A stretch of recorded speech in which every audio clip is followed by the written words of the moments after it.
Hi, thank you for joining us. I'm Mimi Uloa, Scientific Affairs Specialist with Sebia. Welcome to Sebia's USA Learning Series. In this learning series, I'll be providing insights on the multiple myeloma disease and the various guidelines for the diagnosis and monitoring of patients. Multiple myeloma is a blood cancer that develops in plasma cells in the bone marrow. In healthy bone marrow, normal plasma cells make antibodies to protect the body from infection. These plasma cells become cancerous and quickly multiply, making an abnormal protein known as monoclonal protein or paraprotein. All cases of multiple myeloma emerge from a prehemolytic condition known as monoclonal gammopathy of undetermined significance, commonly referred to as MGUS.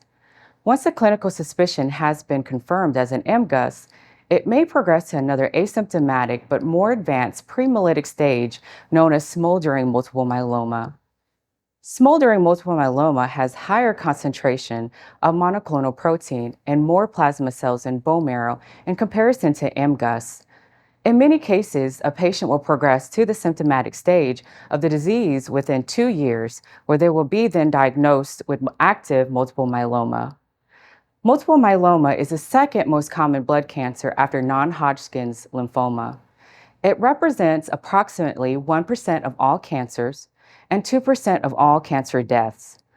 There are several risk factors linked to multiple myeloma. Age is one of the most important elements.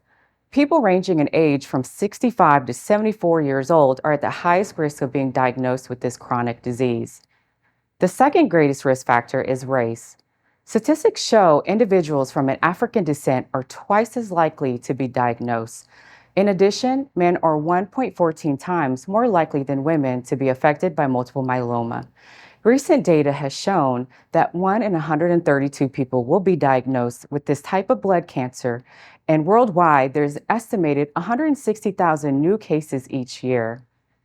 In 2018, there was an estimate of 31,000 cases diagnosed in the US, and by 2021, that number of newly diagnosed cases increased to 35,000. These numbers represent the steady increase in those who have multiple myeloma. There is no preventative for multiple myeloma, and while there are many treatment options, there is still no cure. Some of the current treatment options used today, based on patient disease progression, are chemotherapy, radiation, immunotherapy, stem cell transplant, and targeted therapy. As of 2017, with these treatments, 57% of multiple myeloma patients live 5 years or more post-diagnosis. In conclusion, while treatment options have advanced over the past 5 to 7 years, there is still no cure available to these patients. As the U.S. population continues to age, the number of impacted patients will increase. Considering this reality, it is critical for clinical laboratories to have confidence in the methods they are using for testing monoclonal gammopathies.